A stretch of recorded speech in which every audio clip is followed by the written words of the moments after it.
trying to make it, and at the same time, the city is enacting policies that are helping out really big businesses. The gentrification's only working really well for the developers because they make money no matter what. One of the biggest problems is just making families' lives unstable. So it means that a lot of kids have to go from one school to another because their parents have to move in search of affordable housing. So their education is not as strong. They should be able to walk to their neighborhood school for all 9 years if they're in grammar school. And so many of these kids can't do that. You know, there's no such, you know, they don't build that community anymore because they're being displaced.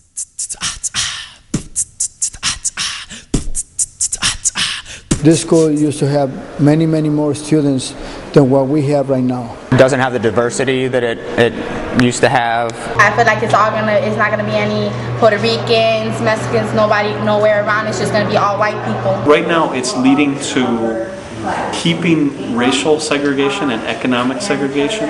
Instead of making it better, it's making it worse.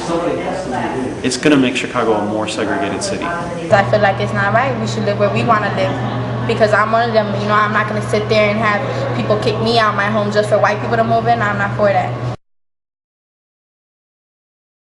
If you own property in the area, and you've lived there for a while and you sell, you can make a pretty good profit, make some money. I think sometimes there can be positive aspects to it if a community has become kind of run down or there aren't really many people living there anymore, and people come in who are really committed to reviving that community. Basically what it's trying to do is, you know, help keep the community clean. Because, you know, if the people that live around that community ain't gonna keep it clean, then that person gonna come in and they gonna get gentrified. Then it's gonna be condos right there, and they're gonna have somebody they're gonna put somebody right there that can help keep that community clean. And when the new people move in, they spend money in the area, they increase the tax base, which means there's more money for schools, for CTA, for city services, for police, for firemen, and all that.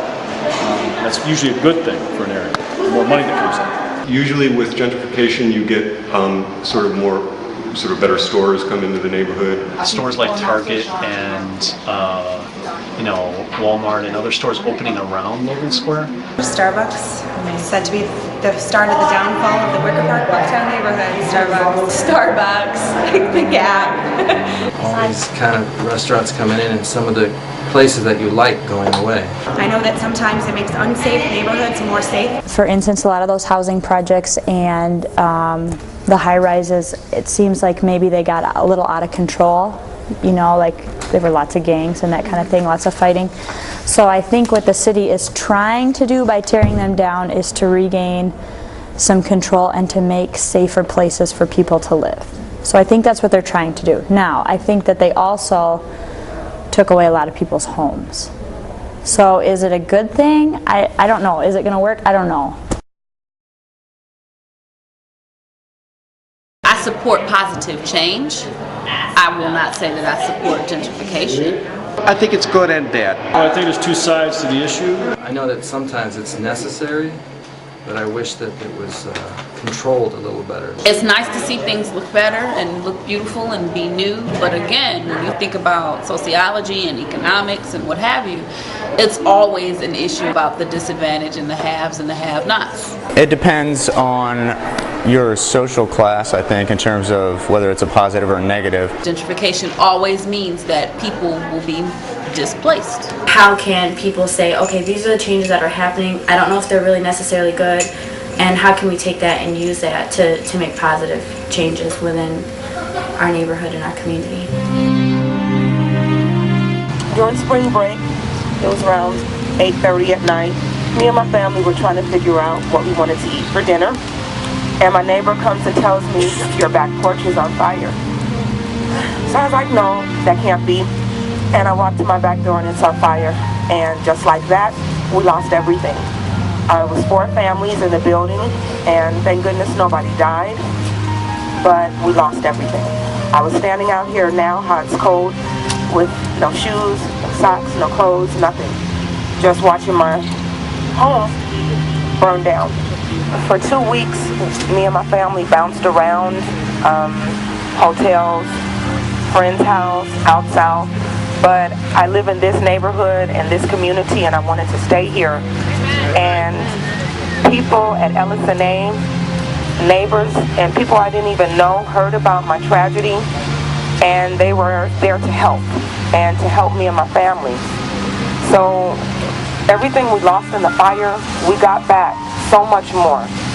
We got so much love and support from this community, and we were able to move into a new place. We got new clothes, we got new furniture, and to me that's a sign and a symbol. That type of love, support, strength is what carried me through, and it's like our chance now to do that for other families, for people that do need a place to stay. This is our chance. Maybe they lost a job, a spouse, their house, got into debt. Maybe it's a recovery from addiction. I don't like it. Why? How about that happens to me? Right, and I don't have high income.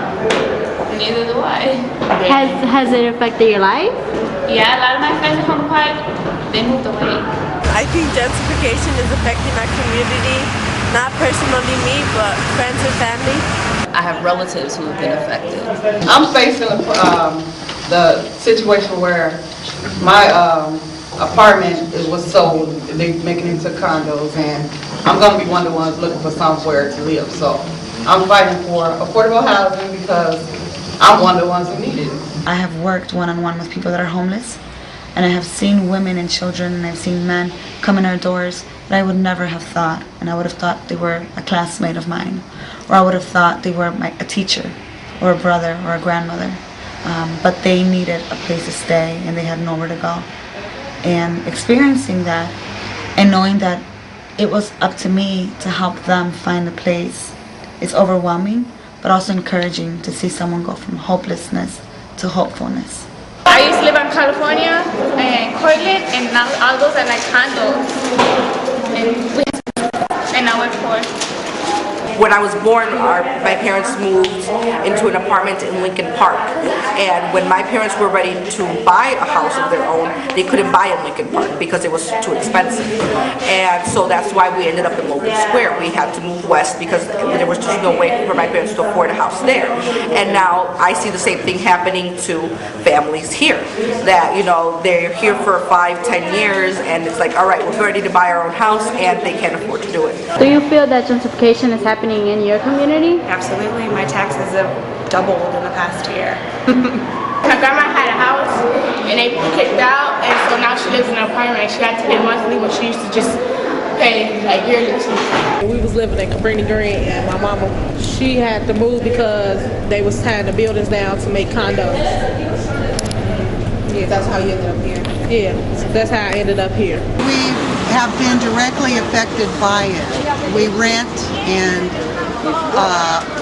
the pressure is constantly to keep on moving in this town. I had 7 children, and I know how it feels when you gotta move, you don't have the money, and the rent is too high. I was rejected a lot of times, and so my heart is heavy for those that don't have places to go because they have children. And then also, I have a couple of friends that have children, right? They family living with them, and they can't move out because the rents are too high. Everywhere they go, the rent's too high. And so the mothers want the children to get out, but they can't. Have you ever been pushed out of your house? Being like a kid, have you ever been pushed out of your house, have nowhere to go, have to start all over again, start from nothing, and then you still have nothing because of gentrification?